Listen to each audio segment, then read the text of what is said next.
ओह,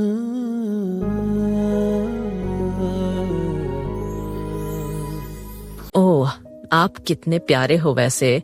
ये कहकर वो वहां से भागने लगी। राज उसके पीछे भाग, मगर मिस्टी सोफे पर चढ़कर बार बार उससे बच जाती। अचानक गर्वित बोला, मासी माँ, क्या मैं भी खेल सकता हूँ? ये कहकर उसने ढानी की ओर देखा। आरोही बोली, हाँ, तुम खाने के साथ खेल सकते हो, मगर ए डोंट यू थिंक कि वो तुम्हें दोस्त बनाएंगी? ये सुनकर गर्वित बोला, मासी माँ, डोंट वरी, मैं आपकी बेटी को इम्प्रेस कर लूंगा।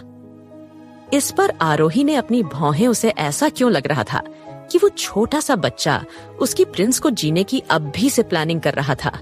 अचानक उसे प्रीता की बात याद आई और उसने मन ही मन सोचा कि कहीं प्रीता ने जानबूझकर गर्वित को यहाँ छोड़ने के लिए तो नहीं कहा है, ताकि गर्वित धानी से दोस्ती कर सके। लेकिन अभी धानी काफी छोटी थी, तो उसे इस चीज की चिंता करने की जरूरत नहीं थी। वो वहां से अपने रूम में चली गई। आजकल वो सभी मृत्युंजय के विला में चले जाते थे और मृत्युंजय के विलास से भी कई लोग नीलमणि हवेली में आ जाते थे। शिवाय मृत्युंजय को छोड़कर वो ये सब सिर्फ और सिर्फ सौम्या के लिए होने दे रहा था, वरना वो आज विजय से आप कोई रिश्ता नहीं रखना चाहता था। वही आरोही और इस बात को लेकर परेशान थी। वही सौम्या इस बात को लेकर परेशान थी कि मृत्युंजय पूरे एक दिन से घर क्यों नहीं लौटा था। उसे नहीं पता था कि मृत्युंजय का एक दूसरा घर भी है, जहाँ पर उसने वरुण को रखा हुआ था और कामिनी भी उसके साथ थी। परेशान सी सौम्या मिस्टी के पास गई और उसने पूछा कि आखिर मृत्युंजय आखिर कहाँ हो सकता था। मिस्टी ने उसे बताया, भाभी सा, भाई सा जरूर कामिनी के पास हो सकते हैं।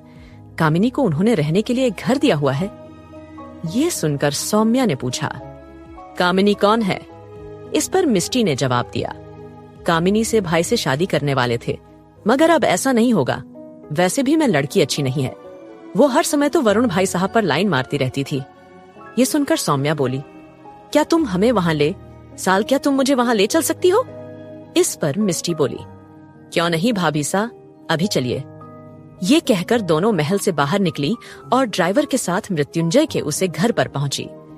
वहीं जब अधिवजय आरोही को मृत्युंजय के उसे घर से लेने आया था, तो ये बात जाकर नौकर ने मृत्युंजय को बता दी थी और मृत्युंजय इस बात को लेकर काफी गुस्से में था कि आखिर आरोही यहाँ क्यों आई थी।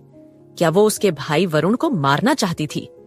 ये सोच सोच कर वो आरोही से और नफरत करने लगा था। वही कामिनी को तो अपने प्लान को अंजाम देना था, जिस वजह से उसने कैसे करके अधिवजय को वही रोका और रात को उसे वो पॉइजन से मिला खाना खिला दिया।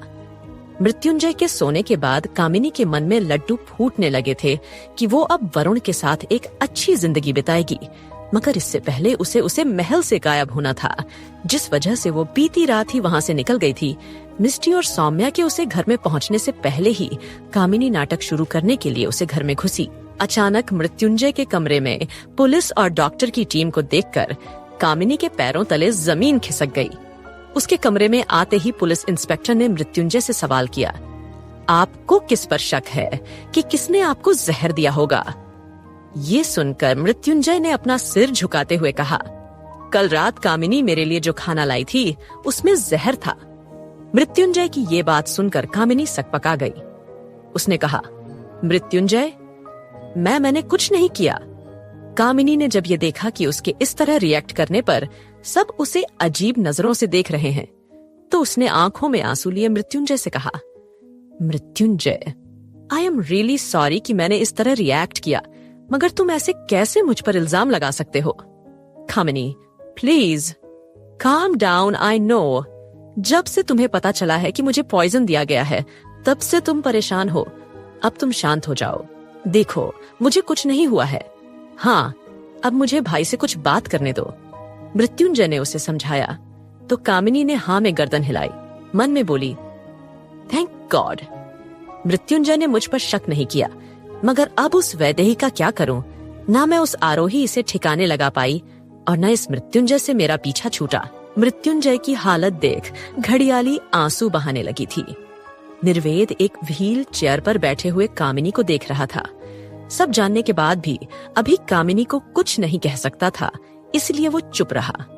ऊपर से उसे ये भी डर था कि कहीं वैदेही ने उन सबको ये ना बता दे कि उसने ही आरोही किडनैप करवाया है, और साथ में ये भी कि कामिनी के साथ उसका किस तरह का रिश्ता है।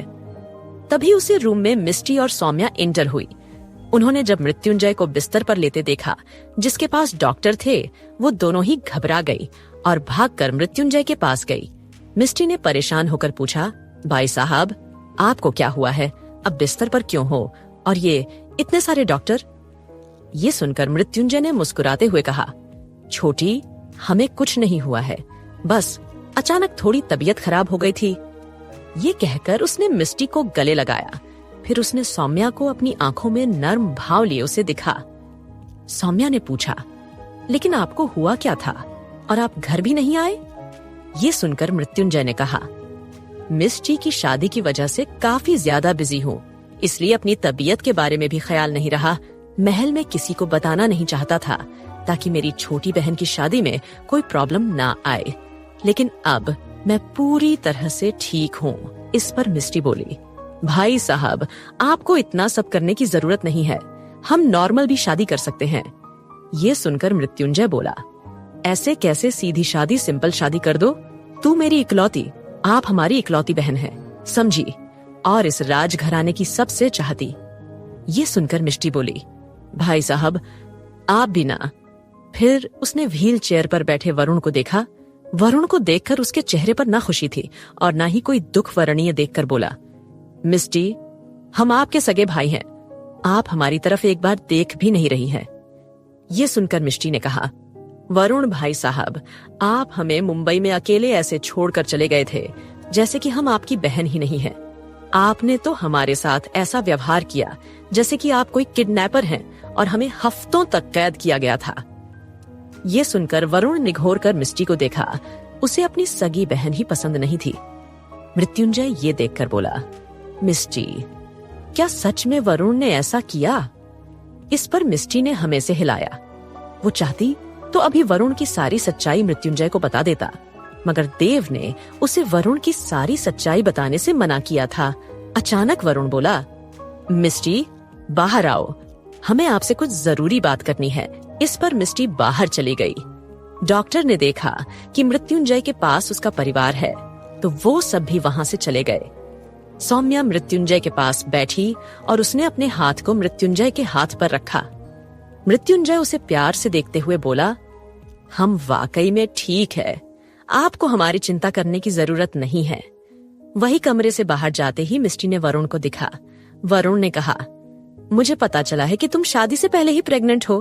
क्या तुमने एक बार भी हमारे परिवार के बारे में नहीं सोचा? इस पर मिस्टी बोली, आपका परिवार, आपका कैसा परिवार आप भूल रहे हैं? सिर्फ हम और भाई सही प्रजापति परिवार के वारिस हैं। आप नहीं तो जाइए अपनी असली जगह ढूंढिया। ये सुनकर वरुण का खून कौल उठा और उसने कहा, मिस्टी आप इस तरह कैसे मुझसे बात कर सकती हैं? जानती है ना हम दोनों की माँ एक है और मृत्युंजय भाई सा हमारे सौतेले भाई हैं।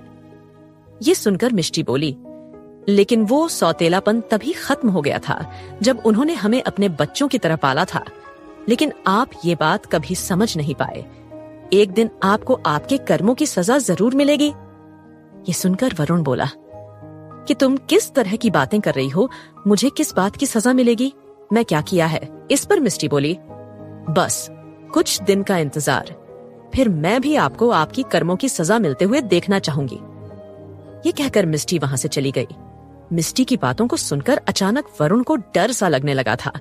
उसने फिर अपने सामने खड़ी कामिनी को देखकर उसने उससे कहा, कामिनी यहाँ आओ।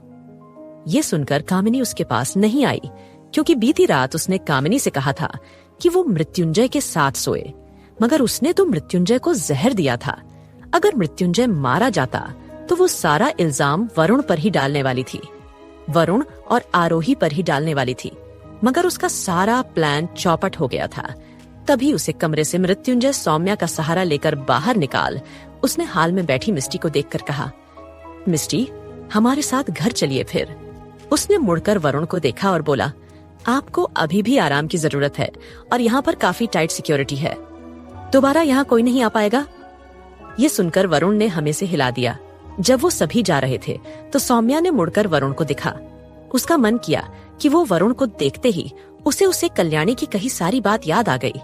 उसका मन किया कि वो खुद ही वरुण की जान ले ले। अचानक जब वो मृत्युंजय को लेकर जाने लगी थी तभी मृत्युंजय लड़खड़ा गया और वो जोकर खून की उल्टियां करने लगा। डॉक्टर अब भी वहां से गई नहीं थे। डॉक्टर ने ये देखा तो वो जल्दी से मृत्युंजय के पास आए। तो मैं तो ये देखकर बुरी तरह हड़बड़ा गई थी।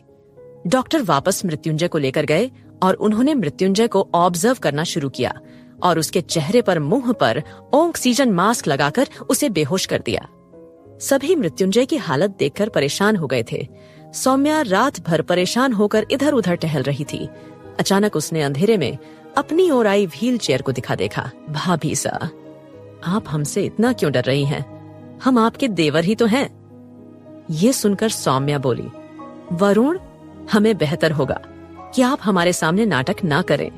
हमें सब पता है कैसे अपने हजारों लड़कियों की जिंदगी को तबाह किया है और आप आरोही के पीछे किस लिए पड़े हैं। वो तो आपके भाई साहब को ही बस ये सच नहीं पता है। ये सुनकर वरुण थोड़ी देर के लिए तो हैरान हुआ, फिर वो हंसते हुए बोला, आपको ये सच पता है, अच्छा हुआ।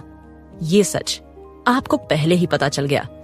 वैसे अपने पति की हालत देखी ना, वो तो मरने वाला है और तुम्हारी तो शादी हुई कुछ टाइम भी नहीं होगा।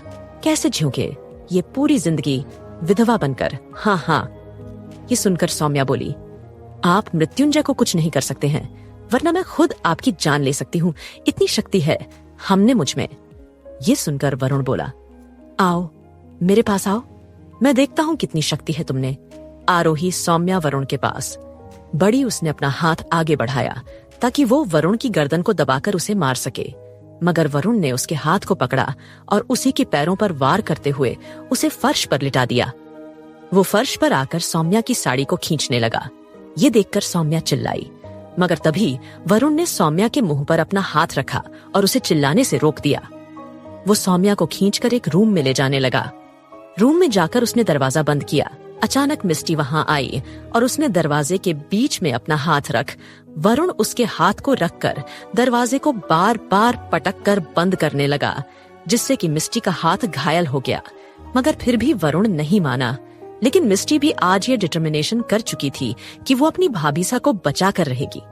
वो अपनी पूरी ताकत लगाकर कमरे के अंदर घुसी और उसने वरुण के गाल पर एक थप्पड़ मारा। उसने वहां रखे रोड को उठाया और उसकी पैरों पर मरने लगी। और अगर आपको यह कहानी अच्छी लगी तो हमारे चैनल को सब्सक्राइब करें और लाइक करना ना भूलें और